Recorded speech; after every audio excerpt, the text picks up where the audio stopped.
welcome to Hotline TV. I'm Steve Shepard. And I'm John Mercurio. We have uncovered, Steve, the method that President Obama is using to select the person to replace Supreme Court Justice David Souter. Isn't that exciting?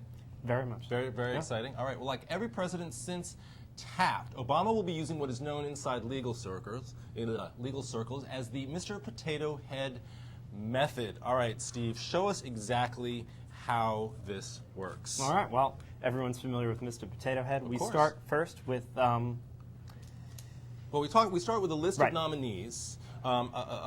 Each of them has a certain trait that Obama is looking for in his eventual nominee. Right. But none of them has everything he's looking for. But if we were to if we were allowed to create the Mr. Potato Head nominee, let's talk about what he or she might look like. Well, the first individual we have is federal appellate court judge Sonia Sotomayor, of the Second Circuit up in New York, and she would be the first Hispanic woman to serve on the Supreme Court, the first Hispanic at all to serve on the Supreme Court. Right. Benjamin Cardozo was Portuguese and doesn't count. Doesn't count. Doesn't count. Not in terms of what we're looking for today. So that's something obviously Obama's looking very closely at. She, I think, of all the media speculation so far, has been the front runner.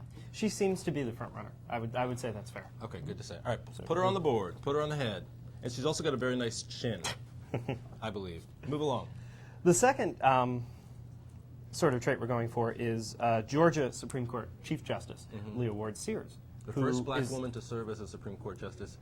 The Chief Justice of the Georgia Supreme Court. That's correct. Of any state court.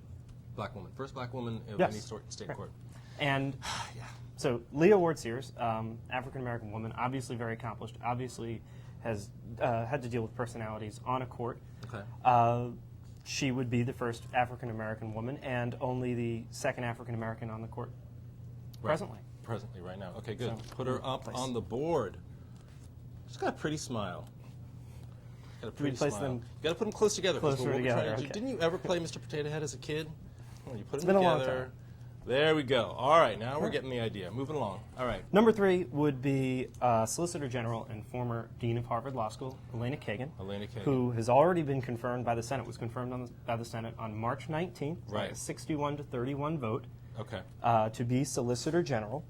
And someone whose academic and intellectual bona fides are well established and pretty much unquestioned. Right, and also somebody who's actually a little more to the center of the ideological spectrum, I think, than most people expect Obama to go. I mean, she's much more of a centrist than a lot of his liberal supporters would want him to choose. And some of them have been upset with some of the positions that the Solicitor General's office has taken thus far under her stewardship, dealing with Bush administration anti-terrorism measures. So she would be sort of a cautious, safe, centrist choice. Okay. Put her right up in there.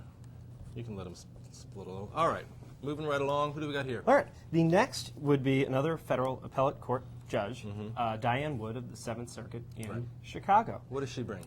She brings a female perspective, someone who's been on the court a little bit longer than, she's a little older than Sotomayor. Okay. And she has a very rich appellate court experience. Well, she doesn't look old in this picture we have of her. She's a very pretty woman with a lot of very nice eyes. All right, one last thing, Steve. Now we have to put a head on this Mr. Potato Head. One thing I've noticed in all of these choices that we've looked at, all of them have one thing in common, Steve. They're all women. Do we have a 100% certainty that this nominee is going to be a woman? No, we don't. No, we don't. And they're also, in addition to being all women, they're all either judges or people from the legal profession. One thing that's also missing is a politician. There's no justice on the Supreme Court currently who's ever held elective office. There have been in the past. There have been in the past. Earl Warren was Chief Justice, and he was formerly the governor of California. And we have another governor, Democrat, from Massachusetts, Deval Patrick, and he would also bring, he's also an African-American. There's only one African-American on the court now. Former Justice Department official under the Clinton administration, and a good friend and an ally of Obama's. He endorsed him early in the primary. He did. So yeah, that would be somebody who's clearly being looked someone at. who might be in trouble in his governor's race next year. Yeah, that's an interesting point. I think this is definitely one of the more endangered Democratic incumbent governors running for re-election. So this could be sort of a lifeline to Deval Patrick. But there we have, I think, a beautiful face of America. This picture reflects America.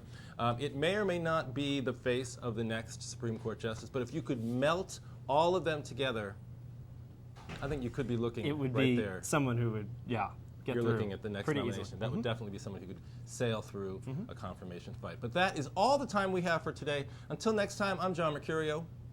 And I'm Steve Shepard. Thanks for watching Hotline TV.